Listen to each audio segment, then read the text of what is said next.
Well, good afternoon. I'm Bob Dowling with the Treasure Island Historical Society here on Treasure Island, and today we're videotaping an interview with Jack Withrow. Got that right? Yep.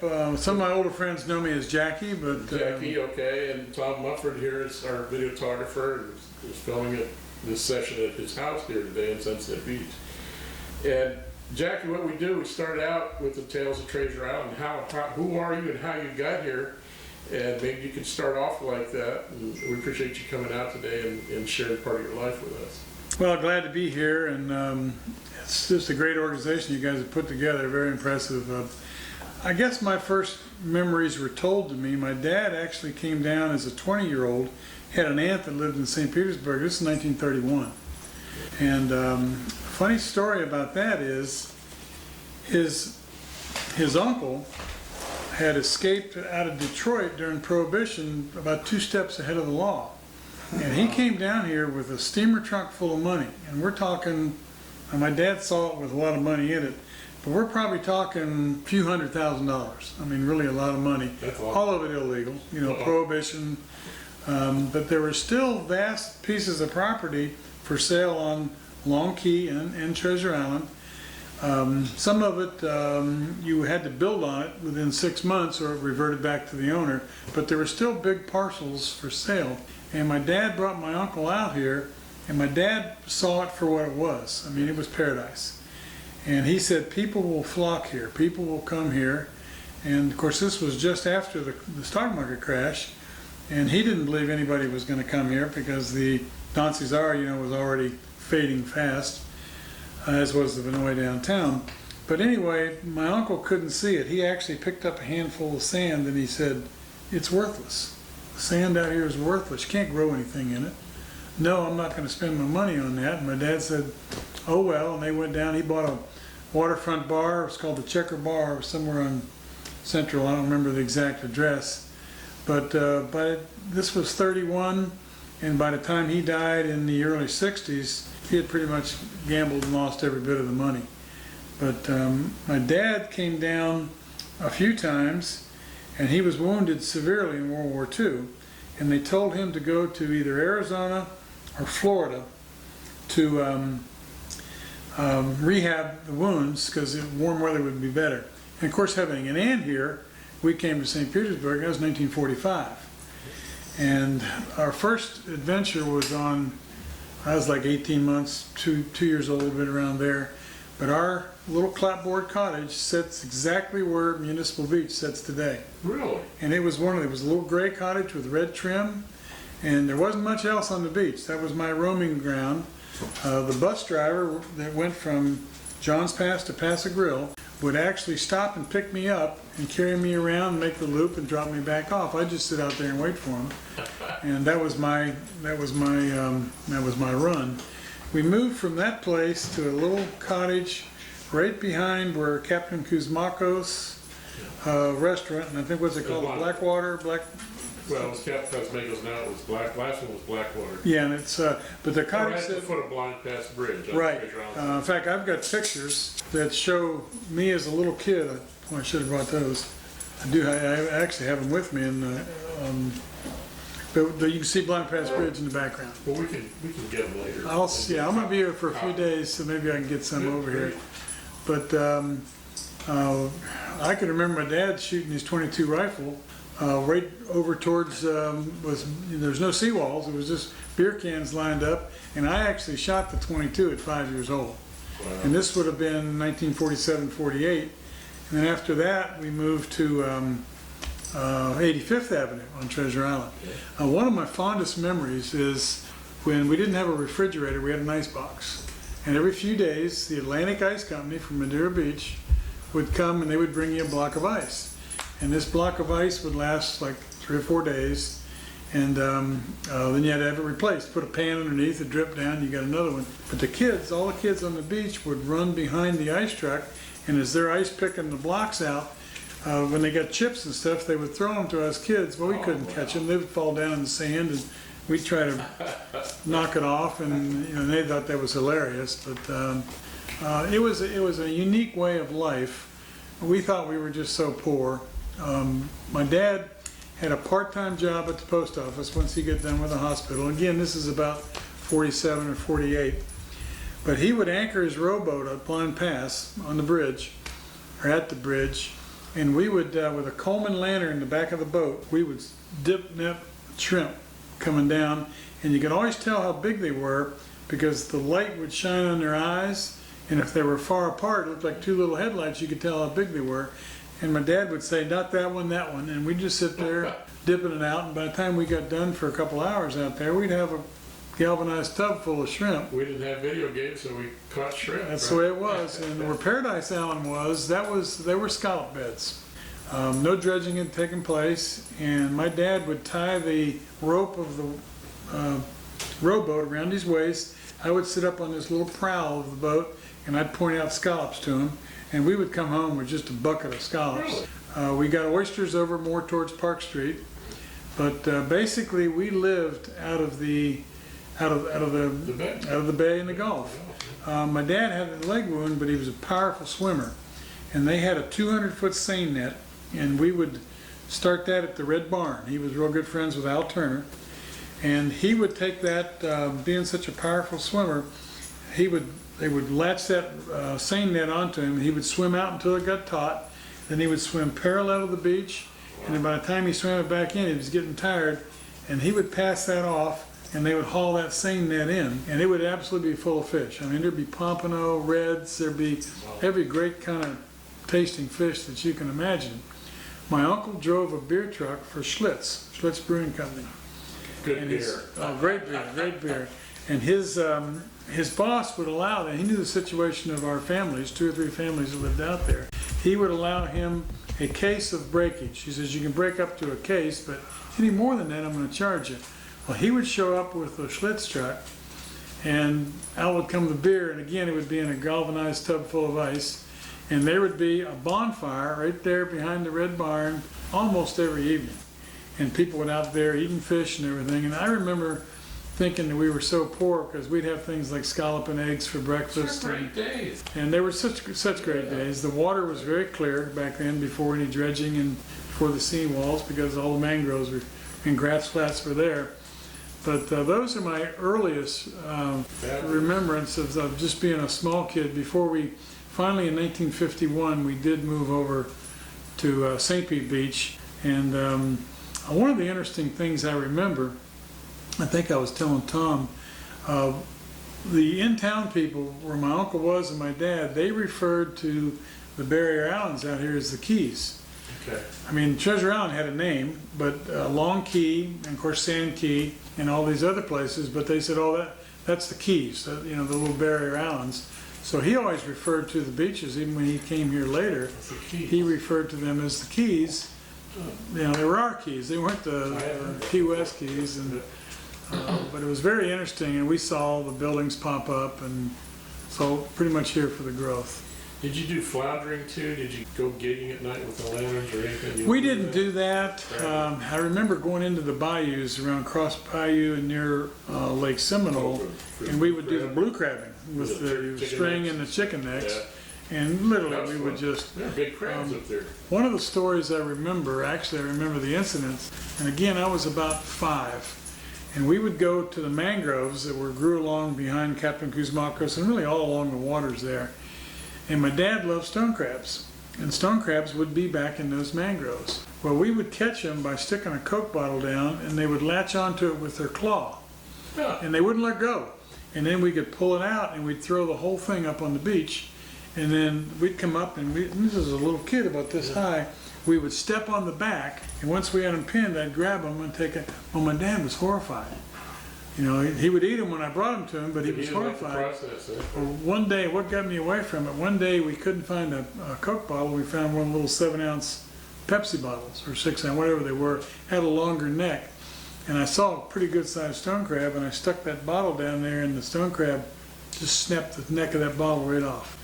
And that finally, I started thinking that, well, that could be a finger or whatever. And Absolutely. So that was the end of stone crabbing as a little bit. Guys around the path with a finger or two missing, you know. A funny story, when we lived on 85th, our dog Jake, we moved over to St. Pete Beach. We brought Jake with us, but Jake was a dog of Sunset Beach. So he swam back over here. Really? But he would swim back and forth before the seawall was put up and visit us. He'd come over for a day or so and then come back to Sunset Beach. And then after they put the seawall up, he didn't get up. And then a doctor that lived on the beach, was moving to Colorado and asked our permission to take Jake with him to Colorado. And my dad said, well, yes, he's not our dog, he belongs to Sunset Beach, but if you take him to Colorado, he will try to come home. So of course I never heard what happened to Jake, but he was a yellow lab Dalmatian mix and just a fabulous dog. But he was a dog of the beach that adopted us. We didn't adopt him. What a great story. Miss Van Doren, who owned the Beach Theater. Jack, just a minute. Do you have any pictures of Jake? I do. Wow, we'd love to have those. And actually, I've got some in my car. I'll have to go through them and bring Yeah. them down to you Did before. you I know go back. Miss Beasley? Miss What? Beasley was a dog on Pass a Grill. I don't remember that. Yeah, go ahead. I'm sorry. Well, my cousin and I would go to the Beach Theater. It cost 9 cents to get in. I remember her. In a And wheelchair. yeah, little Yes. fabulous. Her sister ran the cat. And if you were under 12, you could get in for 9 cents, and you'd give them a dime. They would give you a penny back, and then her sister had a napkin with a licorice whip in it and a bunch of candy corn and a jawbreaker tied off, and you got that for a penny. They wanted that other penny. You weren't going to get away with any change. Well, Jake was so well known on both beaches that we could go in there, and my cousin and I would go all the way down to the front, and we'd sit in the first 2 rows, and Jake would sit in the aisle, and I swear the dog watched the movies. People say dogs can't see stuff like that, but Jake sat there like this. One day we were going in the theater, my mom told me this story, and as we go in, Jake goes in with us. Well, a woman got out on the curb, and she had one of these little bitty dogs, whatever, and she wanted to come in there, and Miss Van Doren said, well, we don't allow dogs in our theater. And she said, well, that big ugly dog just went in there, and Miss Van Doren turned around and she said, oh, that's Jake. So they honestly, I do have a picture. Island character. I'll have to show you. I did bring those pictures with me. I wish I'd thought about it and brought them down today. But and that's when we lived on We'll 85th. definitely get those on when we split screen with the story and show But, the dog at the same time. Right? the Blushes were good friends. The Boers were good friends. The Steingravers and a bunch of other Harrell. Sam Harrell had a boat called the Amberjack, and my dad would go fishing with him. And he loved to eat amberjack. That was his fish. That's why his boat was named that. But of course, we hung around. We used to go to a little market across from Boulder's Corner. Boulder's Corner. Now, where's that? That was, I'm trying to think of what's there now.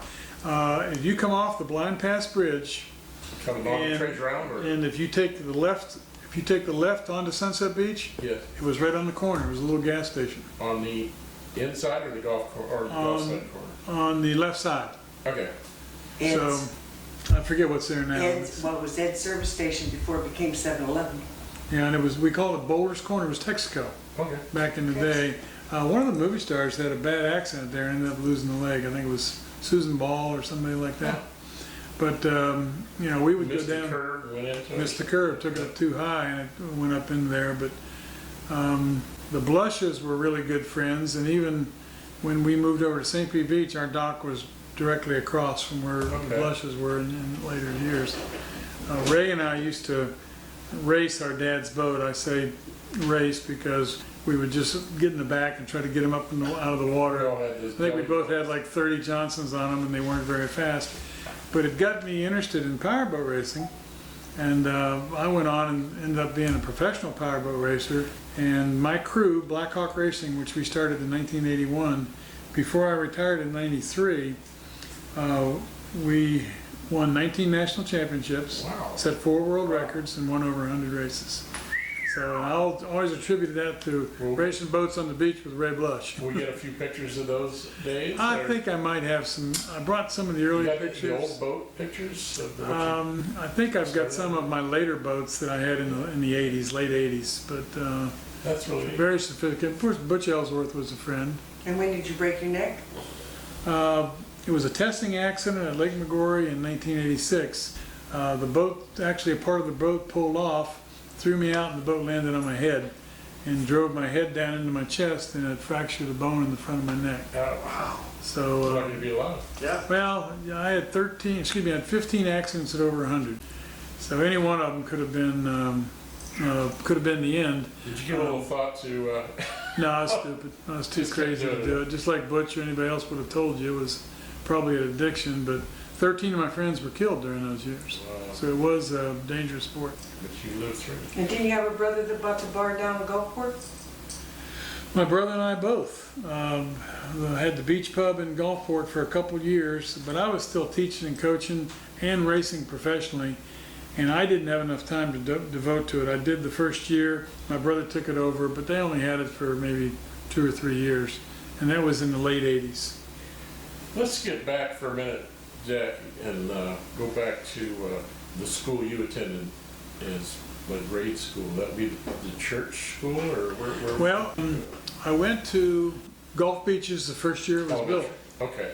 Archibald from Madeira Beach That'd be fame. like what, 52 or That something? would have been 51 maybe. 51, okay. So went there in first grade, and then we went to St. John's the next year. That was the first year it was built. Now, Archibald was from Madeira Beach? Madeira Beach And Archibald, Archibald was the developer of the islands or something? That's one of the family? Madeira Beach developers, Right. and of course Archibald Park is named after his Right. grandfather. We were in first grade together at Gulf Beaches, and then I went to St. John's through 8th grade, and then the first year Madeira Beach Junior High School, then not middle Right. school, we went there for the first year it was built, and we actually on occasion would go to the school by boat. Yes. And we got late a couple times and ruined it for everybody. Gordon Young, the principal, says, okay, no more boat trips. The Reddington guys were mad because they came in boats every day. Right. Yeah. That was Archie and Lester's and a few of those people. Boating to school. So we Remember boated those to days? school. One of the bus trips, this was so funny, we would go across Welch Causeway, which is Tom Stewart Causeway now. Okay. But when the school bus passed the truck coming the other way, there was 6 inches clearance. That's how narrow the old Welch Causeway Bridge was. Well, the vehicles had to slow down to a crawl. And I remember one day we're going across and a Coca-Cola truck is coming the other way. Well, you know how they used to put the crates of Cokes on the side of the truck? Well, it went so slow, we got the windows down, we're pulling Coke bottles That's a off great there. story. And the bus driver can see arms going out and grabbing Coke bottles, but he couldn't tell who it was. So we get to school, and they wouldn't let us out. So the bottles, some of them had been drunk, some of them weren't. They were all rolled around under the seats. And they kept us on the bus for a long time, but they didn't want to punish the whole bus. And people were switching sides back and forth, and I think they knew kind Hey, of we're who rich it kids, was. figured it out, right? But there had to be 7 or 8 of us that were sitting on the left side of the bus that were yanking bottles off that. That's a Different great time, story. different era, you know, it was best place in the world to grow up, I can tell you. Absolutely. It was You pretty know, we hear that so much. It must have been phenomenal back then. It really was, and the beaches, it was before they did any dredging, so the sand dunes and the sea oats were still there. You didn't worry about erosion, and the water was clear. I mean, the water was, even in the bay, you could probably see 30, 40 feet visibility. We always ask everybody, do you have any storm recollections of the big storms back then? I want to say it was probably about 1948, there was a scare. It didn't hit us directly. But my dad had a real good friend, and we're going to get off the island because the storm was coming. But my dad was a good friend of Jack Delaney. Jack Delaney owned a pool hall on St. Pete Beach next to Egan's Park. Well, they started in to go in town. They made it as far as Delaney's pool hall. And they shot pool and drank beer all night.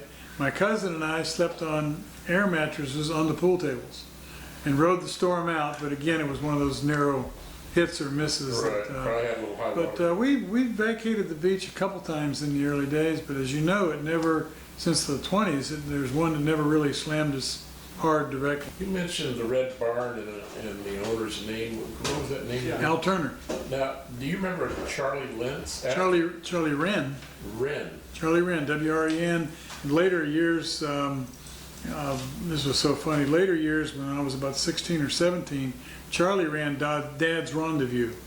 Dad's Rendezvous on St. Pete Beach. Right near. That was an infamous place, I think. It was fairly, and my buddy and I, Jim Collins, we go in there. Slip in there. And we slipped in there. We had senior in high school. We're about, well, Charlie hung around my dad. He knew exactly where we were, or who we were. So we went in there and we got a beer.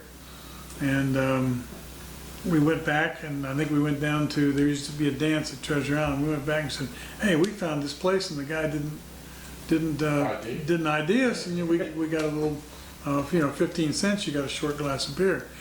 So we go back in there a few hours later, and Charlie goes, hey, you guys.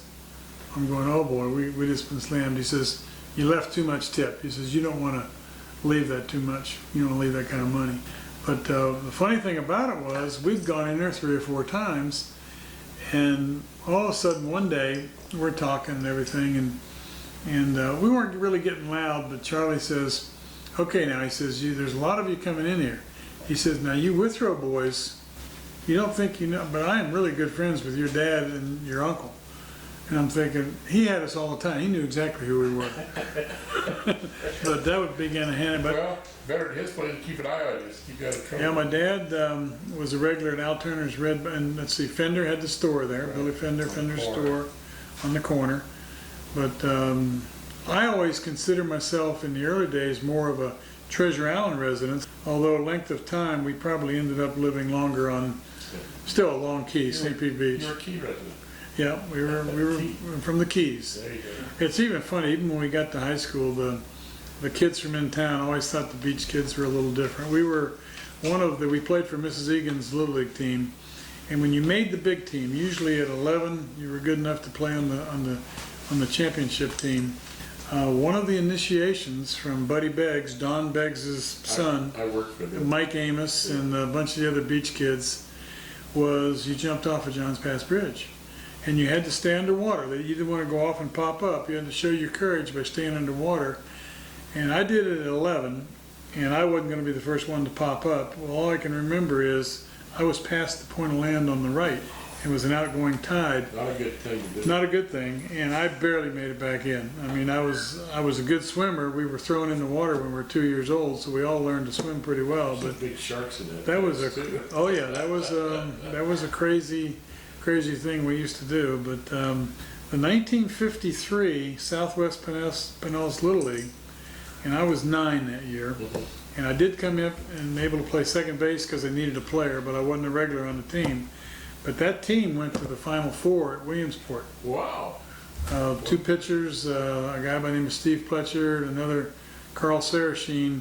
If they had won one more game, they would have been in the finals. And they were reputed to have the best team, and they got beat like 3-2 on some bizarre incident. So the baseball was always really good. Right on, yeah. And that's what I did. I ended up getting a scholarship at the University of Florida and played baseball for the Gators. Cool. So the baseball and powerboat racing is the only thing. I wasn't that much of a student, but I did those things fairly well. That's great. I'm trying to feature you in a car at about 16.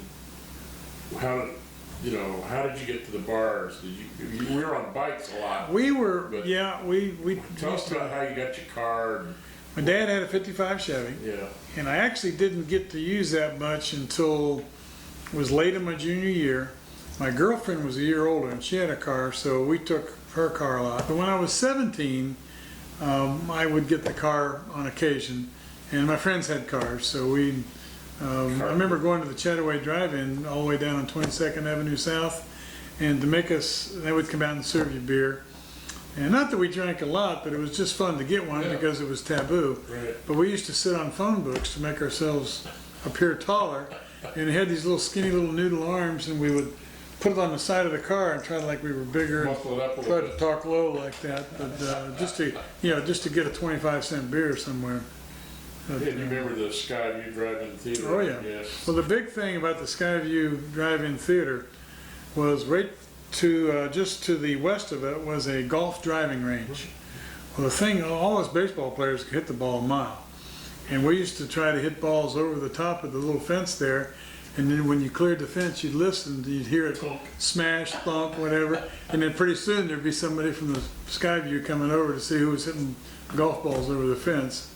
And by then we were usually out of there. And it was always good to see how many kids you get in the trunk of your car to get in the sky view, because and finally they started opening up the trunk, so they caught on to our game there. Do you remember the mosquito sprayer driving up and down in the lanes? Yep. And the I actually remember the squirt little. us all with DDT? I don't remember exactly where this was, but it was in the 40s and early 50s. There was a drive-in theater on St. Pete Beach. And you could sit on a deck with a bunch of chairs. That was before me. It was somewhere over about where the aquatorium was built later on. Okay. But I can remember as a little bitty kid going to Yeah, I think I drive-in have a theater. vague recollection of old speaker stands there or something like that. Does Yeah. that ring a bell? Yeah, it's. Just like it was abandoned or There's something. somebody that would have a photo, because you're about the third person that's brought Yeah. that up. I know I don't have anything of that. There's nothing in my collection that shows that theater on St. Pete Beach. But So where did you guys hang out to chase the girls at and so forth, and when you were running cars and with your gang? well, the great parking Buddies. spot was Three Palms Point, St. Pete Beach. Okay. That was all being developed. Tell and us we- where that is exactly. well, let's see. I guess it would be at the end of about Like a landmark today. probably the end of maybe around 71st, somewhere around. Okay. And they were dredging, and we used to go out there, and of course it was called submarine races. You go out That's over where watch Little this. Lever Rocks was over in that. A little bit further south than that, farther south. It was, but it was dark out there. You know, the police would come out and they knew there was kids out there parking. So the St. Pete Beach Police, the first chief that I remember from over on Long Key was a guy by the name of Sweeney, and he just loved the kids on the beach. We would do things like one of our favorite things, I believe it was Blush and Hannon that caught about a 10-12 foot nurse shark, and they're riding around with it and the tail's hanging out of the back of the car. And Harry Hannon decided that they beached it by Blush's place. And actually Hannon was police chief, Treasure Island. But a little bit about 4 docks down was Hannon's. And they pulled the shark out of there, and Harry's mother comes home. And Harry says, "Go get my mother. You ain't gonna believe this." Harry was a guy that could just invent things like crazy. So Harry's mother comes down there, and Harry is pretending to have a fight with the shark. And he's got this little Boy Scout knife. The shark's long been dead because we dragged it backwards coming in. Caught it out in Egmont Key. And well, anyway, Harry's mother comes out, and he's got the thing in a headlock, and then he would go underwater, he'd get underneath it, he'd push the shark up. The shark would roll around a little bit, and then Harry would come up and look around, then he'd pretend the shark had him, and his mother's going, Harry, let that thing go. She's just screaming, and Harry's just having a time with it, plunging this little Boy Scout knife in that just wasn't even going It in. was Tarzan routine. And she thought it was just this horrible thing, and we're about to die. We're absolutely about to die laughing. But now Ray Blush was an instigator. He could get some things going, and some of which you know about probably the golf cart incident and stuff that we became a little bit too infamous for that. Yeah. But Ray was the kind of a guy too that could mechanically he could run anything. So there better not be a spare bulldozer or something around, because He might Ray is start liable up to go down the road in it. But it was innocent fun, and the cops were very tolerant. They knew we were. But nowadays, some of the pranks would probably get you in a little more trouble. like painting a water tank or something. Well, we took one of the guys got up there one night, and I think he'd had a couple beers, and he got up on the top, and he actually, the one on St. Pete Beach there, he painted BCH, whatever your year was. Well, he kind of sobered up when he got up there, and the fire department had to come get him down because he was afraid to crawl down that first 20, 30 feet, or last 20 or 30 feet. You actually felt like you were crawling out. But climbing the water tower, that was another routine. And I didn't like to do that much because I didn't like heights. Do you remember the Toledo sign on top of the water tower? Well, I was one of the guys in '66 that painted that up there. Well, In Old They're English. still looking for you. Yeah. the so-called gang was the Gents, and they were one of the first ones to paint it. And I don't remember what year that was. That was probably 58, 59. But after that became the thing to do, was paint the water tower. And so, yeah, we never actually got caught doing it, but we knew some people that did. Did you ever get involved with, you know, the high schools, you know, pulling pranks on each other, stuff like that? We did. Stories The about big Dixie and Bogey and, well, the big football game when we started was Bogey and St. Pete. right. Played on Thanksgiving Green Day. Devils, Yeah, the Green Devils, that was a big one. Always played on Thanksgiving Day. Two things, actually three things I remember from there.